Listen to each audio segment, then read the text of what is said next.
Actually, it's a bit strange for a woman your age to live with her parents. It's better to be independent. Independent. My sister-in-law, who spoke as if preaching about being independent, probably never imagined that the word independent she used would be thrown back at her. My name is Amy. With the slogan "Work is the best partner," I am a 35-year-old enjoying single life. I had a boyfriend in my 20s, but I somehow ended up single at this age. Well, it's not that I have completely given up on marriage. In such a situation, I live at my parents' house. Work is going well, and my parents are healthy and well. I am living peacefully every day without any dissatisfaction or anxiety, but there are people who persistently criticize me. How long do you plan to stay single, Amy? Of course I'll get married if there's a chance, but right now I'm fulfilled with my work. She laughed sarcastically at my answer. You say work is fun as an excuse to comfort your lonely self because you can't get married. Poor thing. Those who can't get married escape from reality by immersing themselves in work. What's so pitiful? The one who despises me being single is my sister-in-law, Susan. She thinks that married people superior and more noble than those who are single. My brother, 3 years older than me, got married just a year ago. I vividly remember the day my sister-in-law first visited our house. Amy, you're 34 and still don't have a boyfriend. Are you okay? Have you ever had a boyfriend before? If you'd like, shall I introduce you to my friend? He's a bit quirky, though. At your age, you might need to compromise a bit, right? Otherwise, you might miss the right time. I never thought I would be subjected to such rude words the first time I met her. Yes, well, was the only dumb response I could muster. My sister-in-law is the same age as me. Unlike me, she seems to be the type who brags about being married. From the beginning, she showed an attitude of trying to be superior. She is also very insensitive. She looked up my company's income on the internet and asked intrusive questions like, "Foreign companies pay well, right?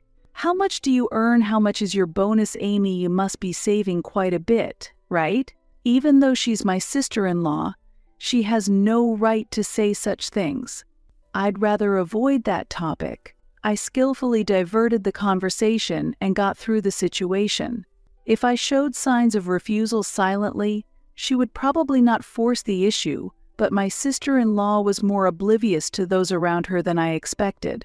It felt almost as if she were an alien. Why avoid it? You can tell me about your salary, right? Usually, one does not share such information with others. Really? But I want to know. Please tell me. When I sighed and asked, "Why do you want to know so much?" she calmly replied, "Why is it wrong to understand my sister-in-law's financial situation? I can't understand why she seeks such information. It seems we have different values." Feeling this, I had been keeping my distance from her. Even so, Susan's insensitivity went beyond normal bounds. One day on a holiday, she showed up at my parents' house and said, "You know, Amy, I found this in your room," before waving my pay slip around. She probably visited my house on a day I was away and searched my room. Since my parents' living area is on the first floor and my room is on the second floor, my parents didn't notice her going upstairs. However, this behavior was like that of a thief. What are you doing? Amy, you earn a high salary, don't you? Why were you hiding it? More importantly, it's very rude to enter someone's room without permission, isn't it? It's because you've been keeping your income a secret. If you were earning more, you could have increased your wedding gift. The amount you gave was too little. Isn't $1,000 enough? What kind of person is this? On top of being insensitive, her obsession with money is serious. Angered, I spoke harshly to my sister-in-law for the first time. You are, after all, just my sister-in-law. There are things I don't want to discuss and things I want to keep secret. Please don't pry into my personal matters. Even though we are related by marriage, she didn't like being criticized from a younger sister's position. Her face turned red with anger, and she snapped, "What did you say?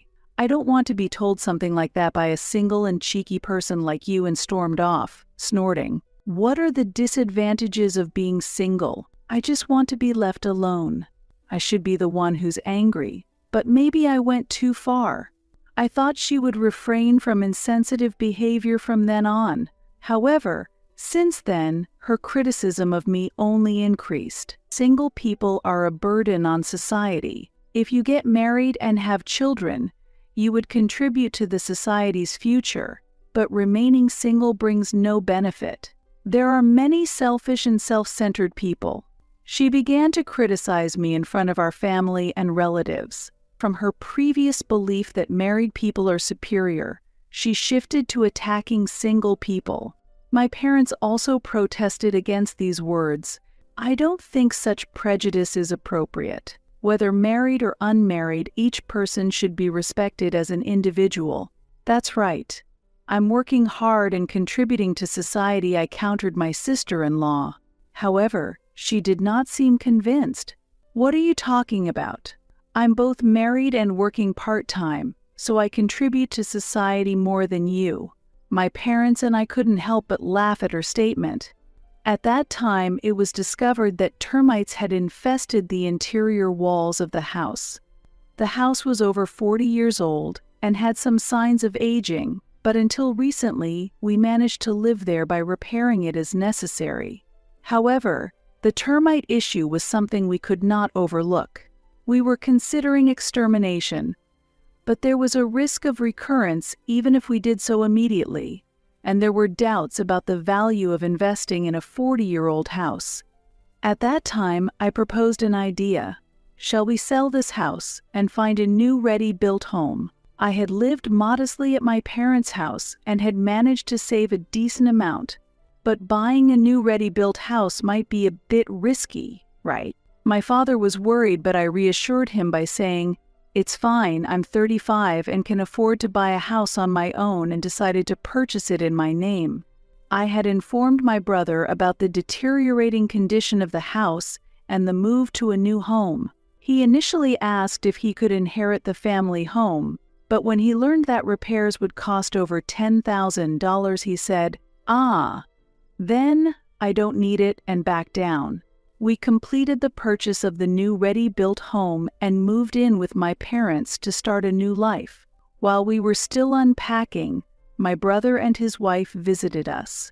Wow, it's quite spacious. It's a 2-story house with rooms for kids, and there's a garden too. Wonderful. At first I thought it was a congratulatory visit, but that wasn't actually the case. I have something to tell you. I'm pregnant. Surprised by the happy news, my parents and I offered our congratulations. Congratulations. Take care of yourself. It's your first childbirth, so it might be tough, right? Feel free to consult us if you need anything. My father and mother were excited about their first grandchild. Thank you. In that case, we'll also live here from now on. What? We were stunned by the sudden proposal to live together. That's too sudden. I'm sorry, but there just isn't enough room in the house for that. Yes, it's impossible for 6 people to live here. My parents barely managed to express their refusal. That's not true. If the unmarried woman here leaves, all problems will be solved. After uttering those words, my sister-in-law glanced at me with a sense of superiority. Are you talking about me? Yes, you insensitive woman. Isn't it embarrassing to be dependent on your parents at your age, just enjoying the convenient parts while burdening your elderly parents with everything? We have an important role to fulfill in having an heir. You're in the way, so I want you to leave the house soon. My sister-in-law crossed her arms and glared at me with malice. Actually, it's a bit strange for a woman your age to live with her parents. It's better to be independent. Independent. My sister-in-law kept preaching. My brother also agreed, saying, "You can't depend on our parents forever. As your brother thinking about your future, I also think you should become independent and start a new life." What an unreasonable couple. Actually, this house is. Just as I was about to reveal the ownership, my father spoke up first. "I see. So you two are going to move in here." My sister-in-law replied contentedly, "Yes, and we will take good care of you both in the future, father-in-law. But it won't be for free. Shall we have you pay a proper rent?" "What? Rent? Dad, are you really going to take money from your children?" my brother exclaimed in surprise. "You were the one talking about being independent, so naturally you should pay rent. The going rate in this area is about $800. $800, my brother and his wife were shocked. But my father explained, even then, renting a detached house in this area would be much more expensive. Plus, it's near the station and the land is valuable. Shocked by such an amount, my brother and his wife couldn't back down after claiming we should all be independent. "Isn't that a bit high? I can't see the advantage of living together like this," my sister-in-law muttered quietly, clearly audible for all to hear. "Well, we'll manage somehow. The upper floor will be our living space. That settles it then. Amy, please move out as soon as possible. You're a nuisance." Declaring this, my brother and his wife smugly went upstairs. Wonderful. Such a spacious area, and plenty of storage. It was good to drive that person out. Right. The nuisance is gone, and eventually this house will be mine. Everything is going smoothly. They spoke loudly, seemingly enjoying themselves. But my parents and I exchanged glances and quietly nodded. Do they really think they can enjoy living like this? They are blissfully unaware of the circumstances. The fact that this house is in my name was kept secret by my father for future plans. After being driven out, I moved to a short-stay apartment and lived leisurely. Then one day, I received a call from my sister-in-law. I can't find your parents. Their belongings are gone. Did you take them in out of consideration?" "No, my parents left on their own and came to my place." I confidently conveyed this. My parents were relaxing in front of me, enjoying their coffee. "Oh, that was the case, huh? Well, that's good too. Being pregnant and living together can be tiring, so it helps." Forgetting the help they received by living together. Why would she say such a thing? You'll soon be without that luxury, so be prepared. So from next month, the rent will be $1,600, please. What? So that rent, all of it, please. Ha! What are you talking about? Well, you and your husband were sharing the rent with our parents, right?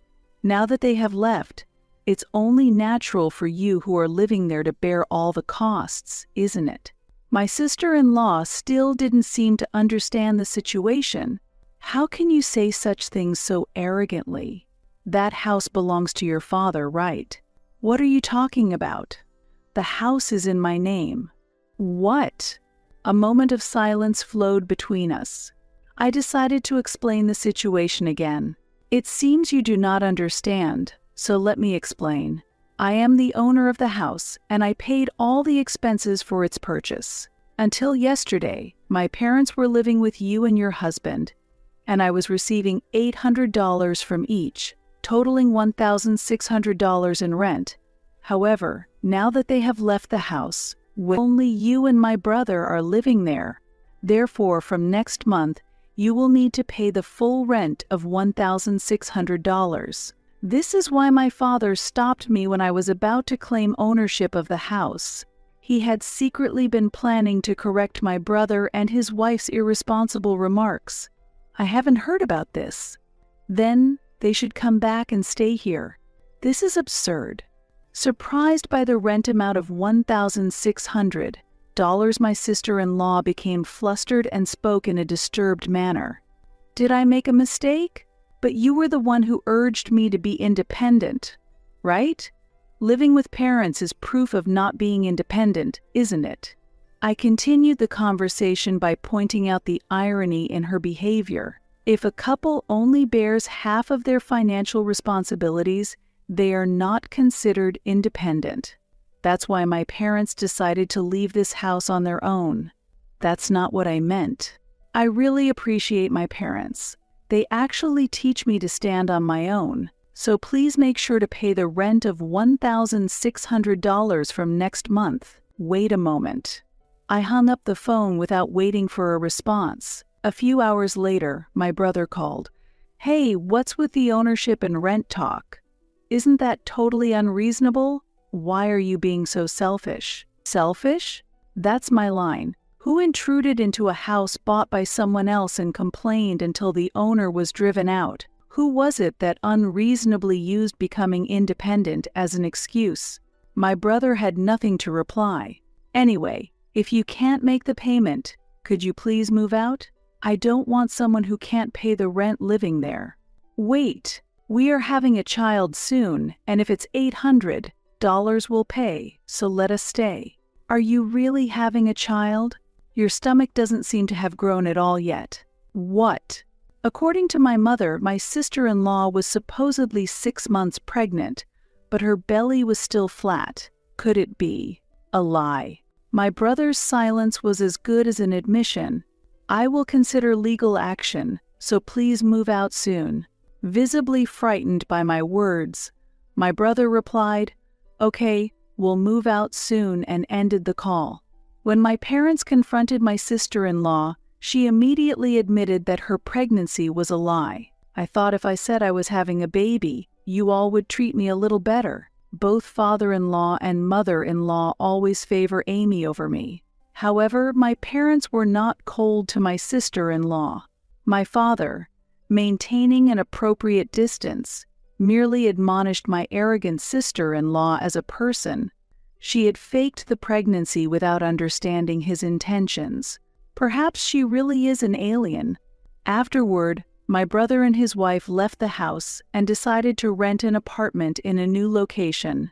As the peak of the moving season in early spring approached, the costs associated with the move exceeded expectations and turned out to be quite high. Typically, significant initial costs, including security deposits and prepaid rent, are required when renting a new place.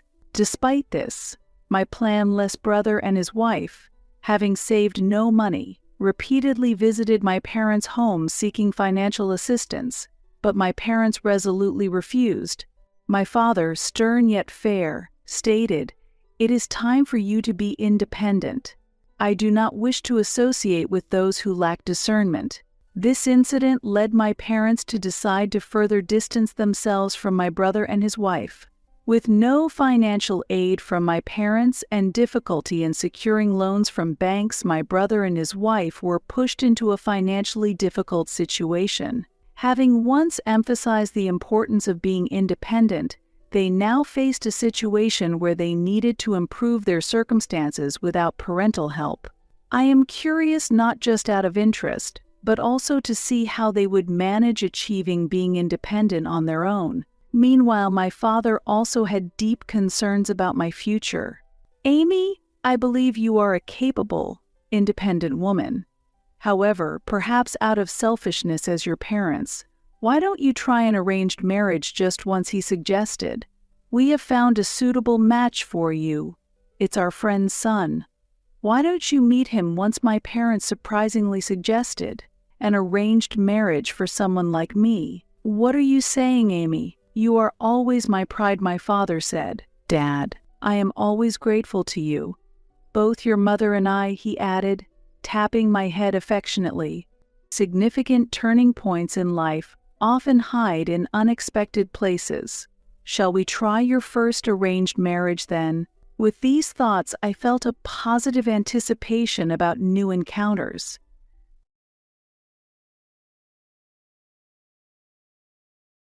A lazy wife who neglects her chores like this should leave the house. My mother-in-law said, "I am being blamed." My mother-in-law looked at me with a stern gaze. My sister-in-law said, "I will take care of Mom and Scott, so you are not needed here." You always look so tired and gloomy. My sister-in-law, who does no household work at all, said this with a look of disdain. Wait, Scott. Your mother and sister are too cruel. I sought help from my husband, but he too spoke with contempt. Just as mom and sister said, a wife who is only focused on work and cannot do household chores is of no use. Besides, I'm now in a good relationship with a young part-timer, so you are no longer needed. Pack your things and leave quickly. I was stunned while the three of them cast at me to get out of the house. While listening to their words, I looked down and clenched my fists tightly. Still, I tried to remain as calm as possible and said understood. I will leave. The downfall of the family that has always put everything on me is about to begin. My name is Kristen. I am 32 years old, working at a company while taking care of my family. Nowadays, most women continue to work after marriage, and since I'm passionate about my job, I have continued to work at the company I joined as a new graduate. During a busy morning preparation, my husband started a conversation. Hey Kristen, can you take care of this? The deadline for the tax return is approaching. He handed me a pile of bills and receipts. Again? I wish you'd handle your own shop's accounts. I replied seriously, but Scott averted his gaze. You know I'm not good at this kind of detailed work, right? You're always a big help, thank you. Scott and I got married 5 years ago. He was working at a restaurant I frequented, and our conversation there led to us getting along. As we got to know each other better, we started dating and eventually got married. Scott has fulfilled his long-term dream of opening a cafe and is currently running it. However, when it comes to the tedious tasks like buy-in, office work, and accounting, he tends to rely on me just like with the taxes. Sighing, I headed towards the entrance when my mother-in-law approached me.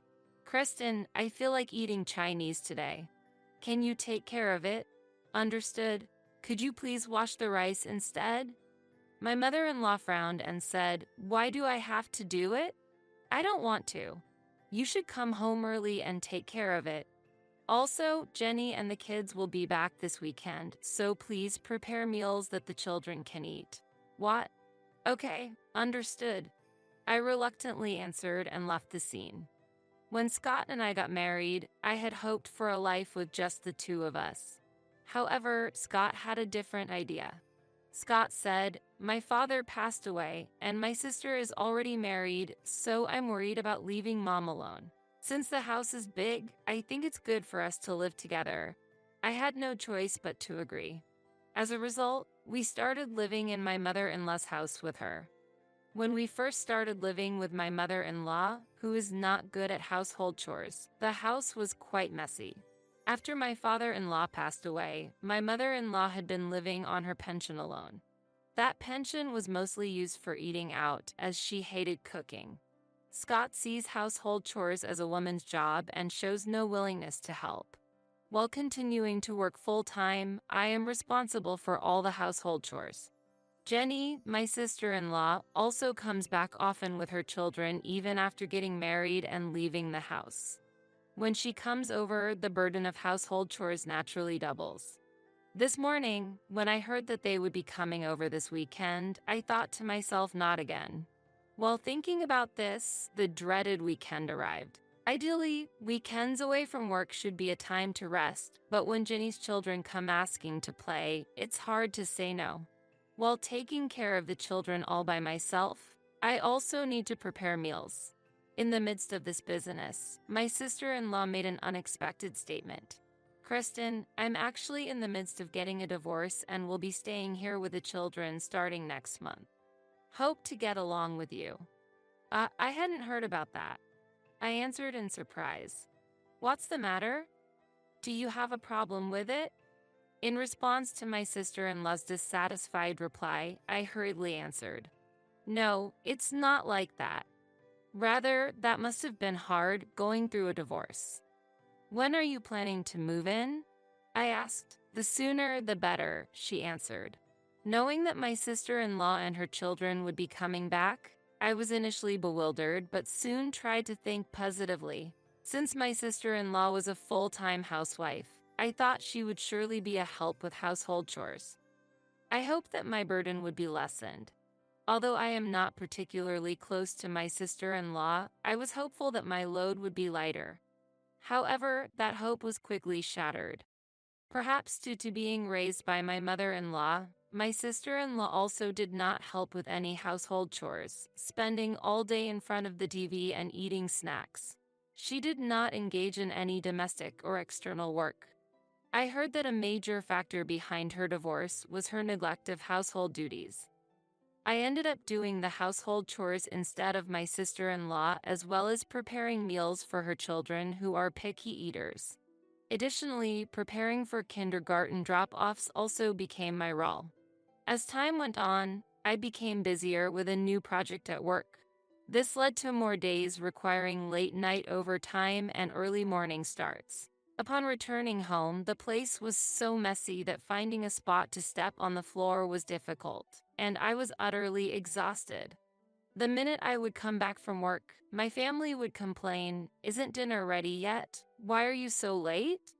As I struggled to manage household chores due to my busy schedule, I began receiving harsh comments from my mother and sister-in-law. My mother-in-law said, "The laundry is piling up. Don't cut corners just because you're busy with work." I replied, "Mother, I'm also busy with work." My sister-in-law criticized, "Look how defiant she is towards her mother-in-law. Kristen is scary. And the meals are already made, poor kids. Since you are also home all the time, could you perhaps help a little?" I suggested. Then, my mother-in-law said, "Why would you make Jenny work? Besides, since Scott is a business owner, you shouldn't have to work. If you insist on working, you should at least manage household chores perfectly." I was speechless at her statement, but they looked at me as if it was obvious. That night, feeling at my limit, I talked to Scott. I said, "Even though I understand that work is busy, your mother and sister won't help at all. I'm at my limit." Scott retorted with a glare, "Are you trying to badmouth my mother and sister?" I replied, "It's not like that, but managing everything alone is impossible. I wish at least you would support me. I'm busy with the business. You might not understand since you're just an employee, but running a store is really hard. Don't make your work my burden." Still, as I was at a loss for words, Scott fell asleep then and there, leaving me to ponder alone again. However, shortly after, a good idea came to me. I quickly completed some online shopping, then took the rest of the day off. A few days later, various new household appliances were delivered to our home. I bought a drum washing machine, a cleaning robot, and kitchen appliances that cook automatically. Since there was no one to help with household chores, I wanted to reduce the burden as much as possible. Therefore, I decided to introduce the latest household appliances to make life more convenient. While the washing machine was being delivered, my mother-in-law and sister-in-law came over. "Did you buy a new washing machine without asking?" "The old one still works." My mother-in-law approached me with a look of dissatisfaction. "But this will make laundry much easier and faster," I replied cheerfully. However, my mother-in-law seemed unconvinced and continued, "What is this? A cleaning robot and kitchen appliances, too? Kristen, come here."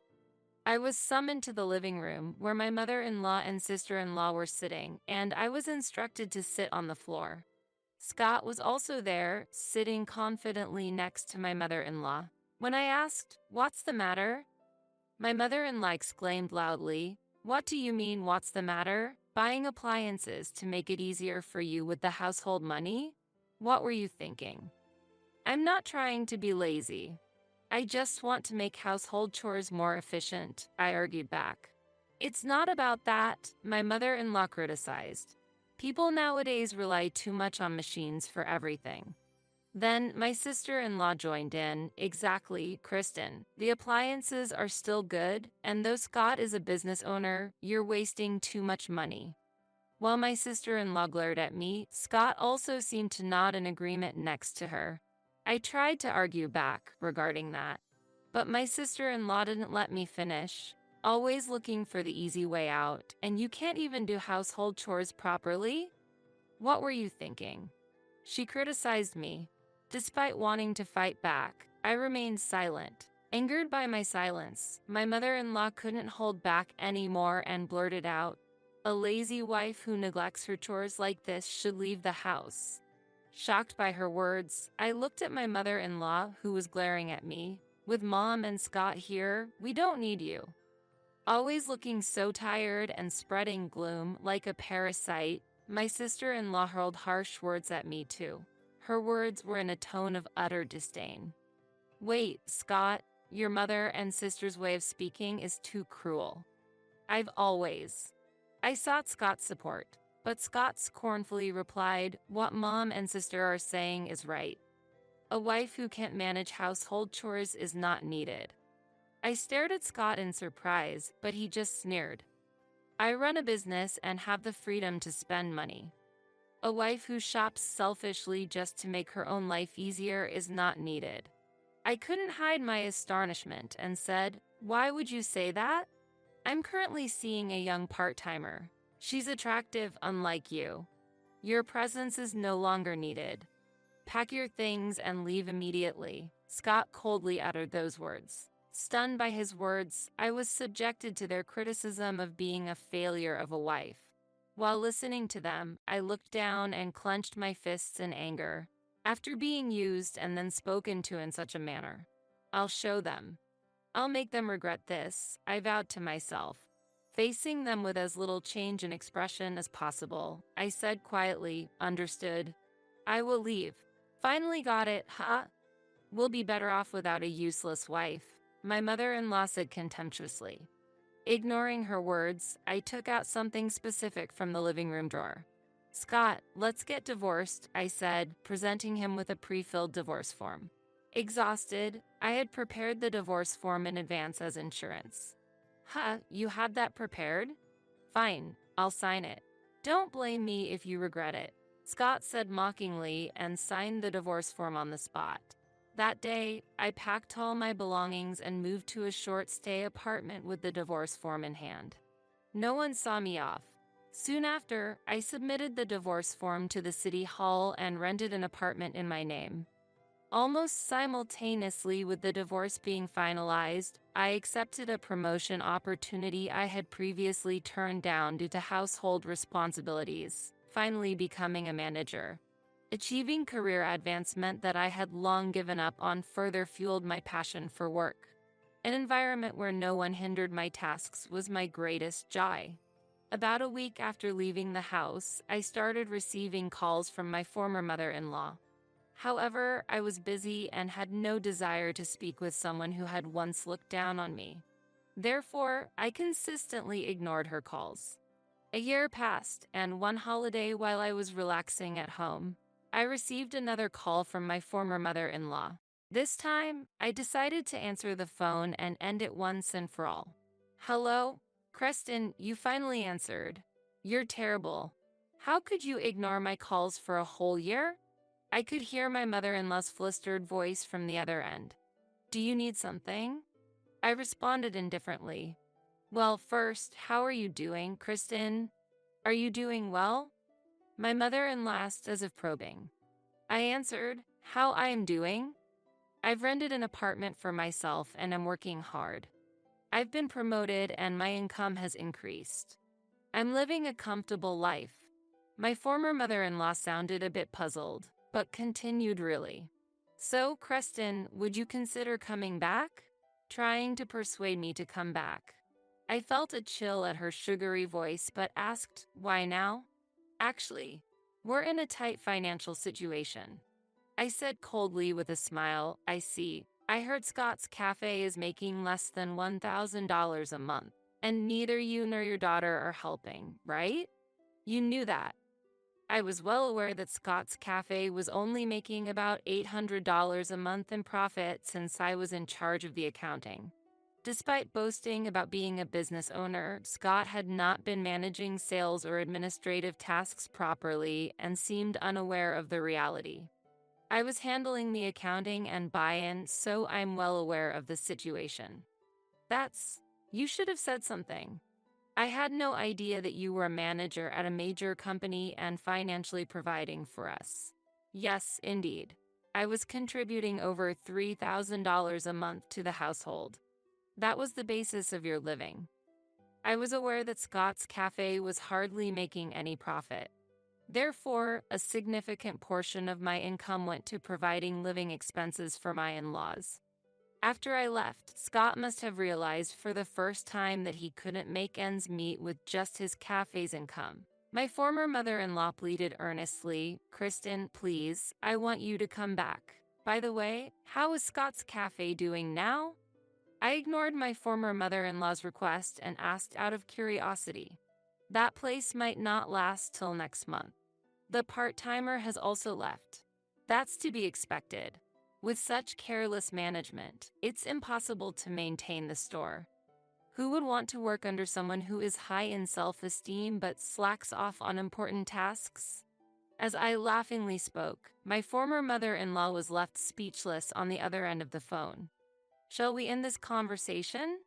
I'll be busy from here on out." In a panicked tone, my former mother-in-law said, "Wait. Since you left, the house has become a complete mess." "A mess? What do you mean?" I inquired. According to my former mother-in-law, the in-laws' house had become completely disorganized since there was no one to take care of the chores. With children around and no one to tidy up, the house was cluttered, no one was cooking, and they had to rely on eating out or buying meals, leading to increased food expenses. Additionally, the washing machine broke, and they had no funds to purchase a new one. My mother-in-law said, "If only you had left those appliances behind." I counted, "Aren't those the appliances you called for being lazy? Why shouldn't I be able to take with me what I bought with my own money?"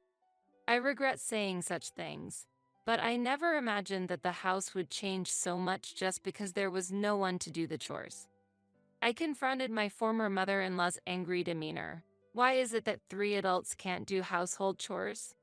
What are my sister-in-law and Scott doing?" My former mother-in-law spoke in a calm voice. "Scott has been unsettled since the part-timer left and the cafe's income stopped. Since then, he just stays at home and doesn't help with anything." "Oh, so much for being a business owner who could freely spend money," I replied sarcastically. Moreover, Jenny hasn't made any move towards employment and has abandoned household duties. On top of that, she keeps asking me for pocket money for herself and her children. My pension isn't enough to cover all this. I was told by your daughter that you didn't need me because she was there, right?" My sharp retort was met with more sweet talk from my former mother-in-law. "Kristen, please. I can't make ends meet with just my pension. I have no intention of returning. Nevertheless, it seems like your children are quite the parasites, aren't they?" I said, leaving my former mother-in-law without a rebuttal. As I was about to hang up, she pleaded even more. "Kristen, we'll change our ways, so please come back and let's live happily like before." "What? How can one live happily with an unwanted wife?" I scoffed. After a moment of confusion, my former mother-in-law appealed further. "I admit our mistakes.